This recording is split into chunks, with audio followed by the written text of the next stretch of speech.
Welcome back, my gardening friends. Well, it's Friday the 17th, early morning before I nip off to work. I've got a few giant vegetables in the cabbage cage. I need to harvest that cabbage down there. I'll be doing that in a separate video. As you can see, there's quite a bit of blossom on the blackberries. This is looked its best, and of course the British weather. It's rained, it's been nice, and it's rained. Of course, a lot of the fruit will have enjoyed that, and I'm trying to be diligent in ensuring that all these canes go the correct side before they get too big. Just needs a little bit more growth on that one. I'm not going to apologise for anything you see today. I've got other things to deal with, but I can pull these out when they get a little bit bigger. These beds won't take long to weed. I'm sure I could get another harvest of rhubarb from there. And the summer fruiting raspberries won't be long now before we get something, and the rains bashed that down. Get the odd dandelion appear. I'll just keep cutting those off, and eventually they can't live. And I can't believe how many volunteer asparagus I've been finding. Everything's dying off now here, and if we get a few strawberries I'll be happy, and then we'll strip all this out. Manure bin sinking nicely. This is the manure that we collected probably spring into the summer, then we started filling the other one, but you can see how much it's dropped down. That'll be lovely stuff. I'm probably collecting too much, but you can never have enough liquid manure, which has been overflowing now for probably 2 weeks. Just haven't had the time, motivation or anything to do that. The pear tree will be going. There's not many pears set on that, so my final decision. Some of the giants have enjoyed, got to be nearly an inch of rain that we've had recently after that warm weather. We've got some nice plants growing here. Bulbs are dying back. We'll leave the leaves, let them die back naturally so that it feeds the bulbs. And the ferns, never seen those as good, and never had a flower on that. Somebody will say what that's called.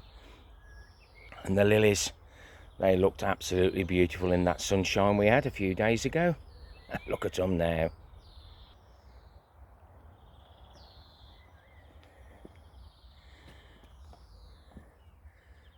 Both my fish are still alive and kicking.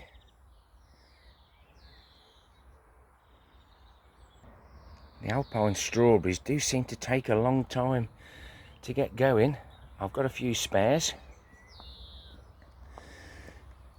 What a massive weed that is. I mean, it's massive for me.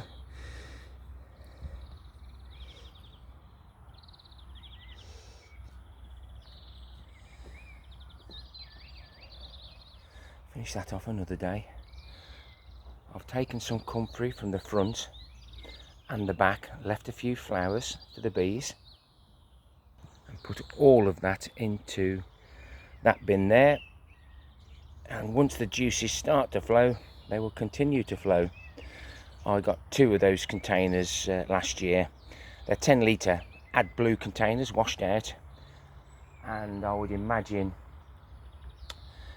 I probably got 18 litres of comfrey liquid, diluted down 1 to 20, 1 to 10. Keep the tomatoes going.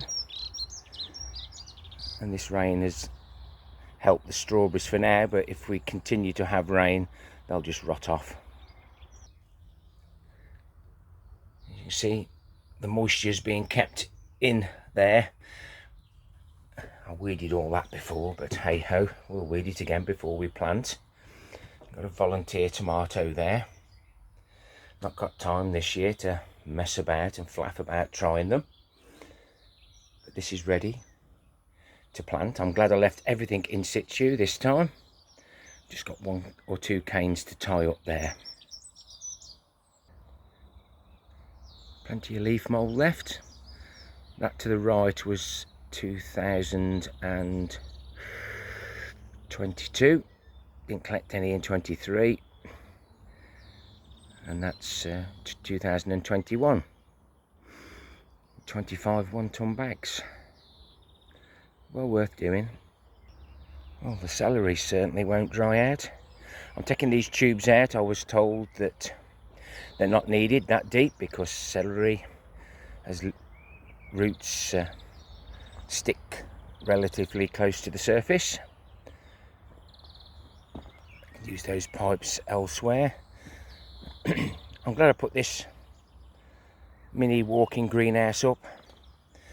As you see there, the amount of water that we've had. But I do need to get in here. We've got cabbages to put out. We've got beetroot there. More cabbages. Lots of tomatoes. Just got to find time. Yes, I could be planting them now and not bothering with YouTube, but I just can't help myself. Not all of the dahlias have come up. Might only just be one. It's not bad, just for mulching and covering with cardboard, etc.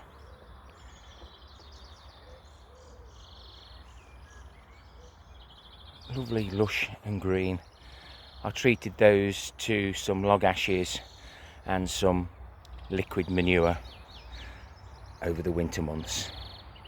Certainly pays off to look after them, and of course mulching and weeding helps as well. I have been a good boy and I've been watering the blueberries. It seems like we're going to get a good few on them. Onto the red currants there. Black currants on this side. Those red currants will probably come before the ones you've just seen. And even though I put these strops in, it's getting a little bit crowded again. It'll get wetter if I'd have stood out in the rain. White currants, looks like they'll be ready before those are the red currants.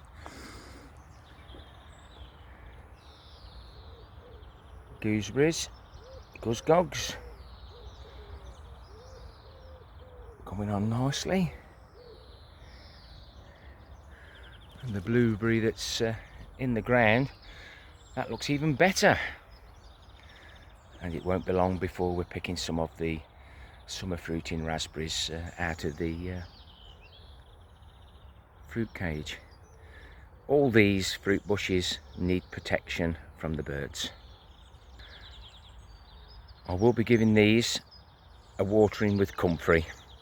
Comfrey helps with fruit production, like tomatoes, etc. And obviously your nitrogen based liquid plant foods are good for cabbages, etc. But there's no harm in feeding them some liquid nitrogen to get them going in the first place. And you certainly can't grumble with these. My new Jerusalem fartichoke bed. I did a catch crop in here of some radishes.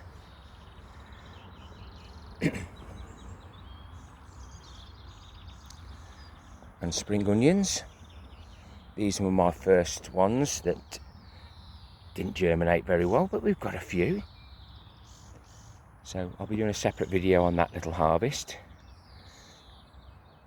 But I didn't expect that to happen.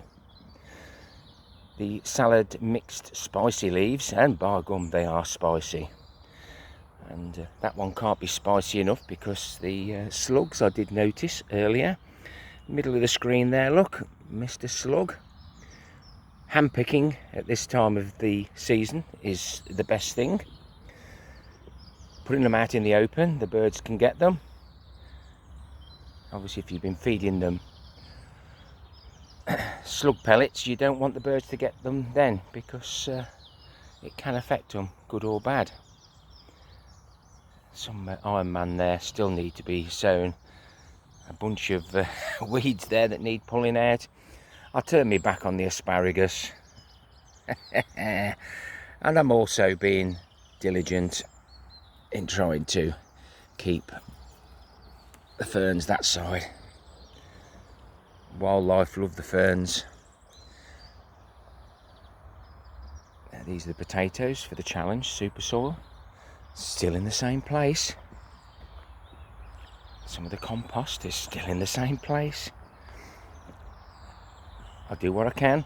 Managed to plant a few more potatoes. These are just some of the potatoes that we have grown and saved. All saved seed, no new seed this year. I've still got a few more at home, and then we can get them put onto plot 1 down the walkway. The red onions, some are now going to seed. I will take the tops out of those. The core, the onion will be fine. It just means that there'll be a bit in the middle you can't use, but the bulk of it you can. Again, need a good weed. Onions do not like to have competitors. And there we have some of the broad beans, a bit of a mixture there.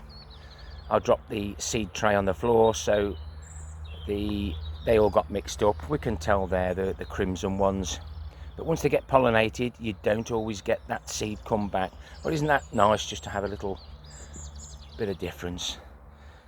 And I haven't been diligent in keeping an eye out for any black fly. I have noticed a lot of ladybirds about, so hopefully they'll keep on top of those. But look at the amount of flowers.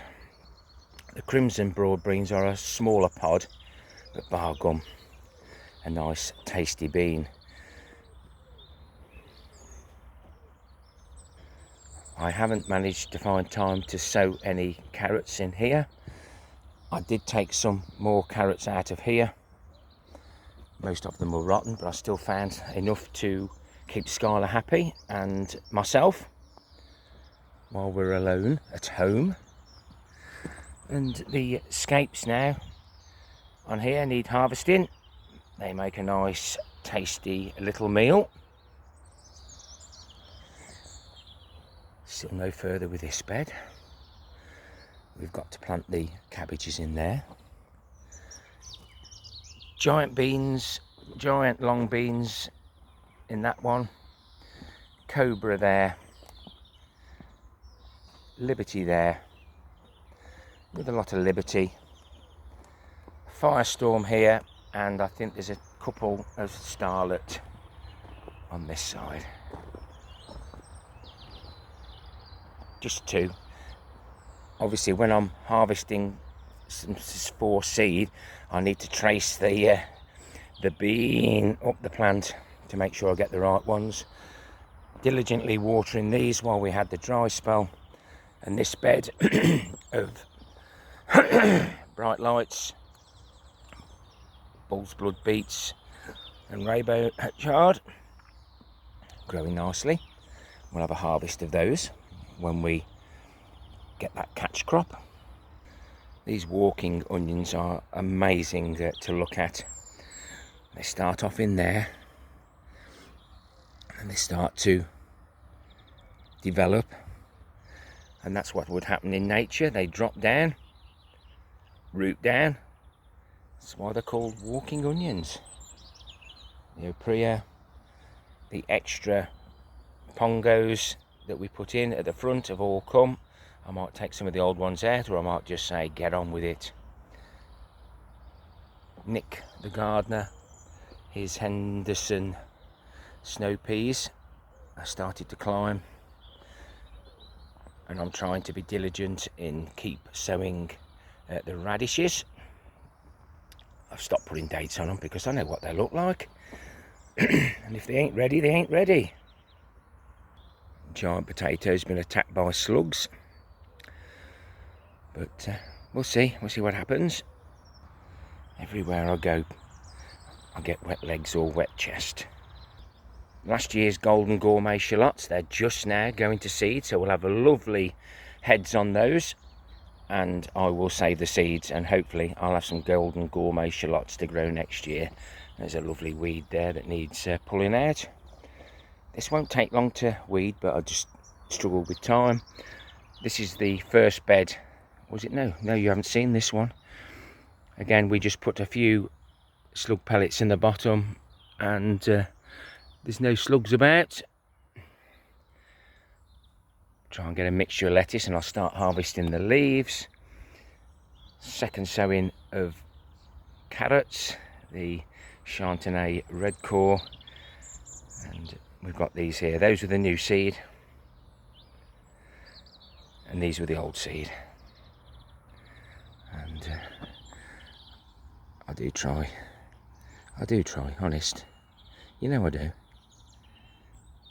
Like we say, more important things in life, but you still have to eat.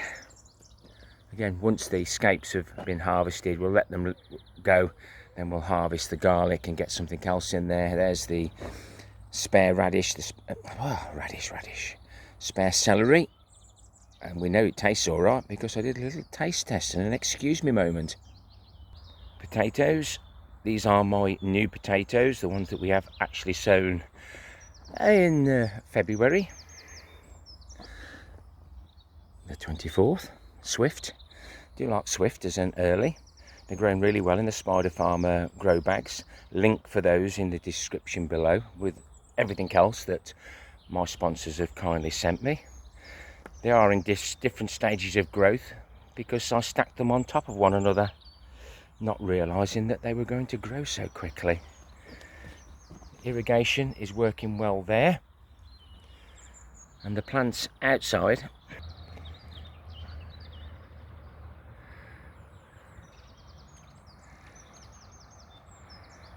radish go there very soon. Are definitely doing better than the ones inside, and they were all planted at the same time. But this irrigation is working really well. Very happy with that. And there's the leggy tomatoes, which are now getting leggy again, that we folded and scrumpled up. And even the ones, some of the ones that broke off completely have actually survived. I think I've only got one casualty, but we'll have a look at those, look at the roots, look at the stems, and you'll see if it's worth doing. Looks completely brutal, but well worth it. I've got some more tomatoes at home. I did buy some new seed. Everything you've seen tomato wise is all the save seed that we sliced up. These are the first ones that we did. Spring onions in between. These and the ones at home that I'll be showing in another video. Got weeds growing in between, but we can get those out. Do it now, he says, do it now.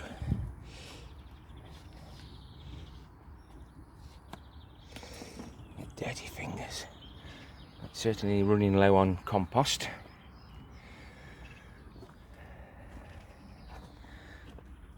I'm so diligent in getting all the small potatoes out, look. Hope you've enjoyed that little tour around. Like I say, sometimes you can only do what you can do. If you've liked the content, please give me a thumbs up or a thumbs down for the interaction.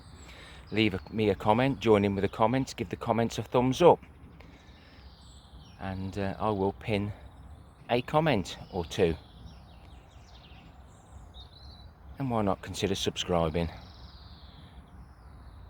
Happy gardening to you all. Till next time, my friends. Ta-ra for now.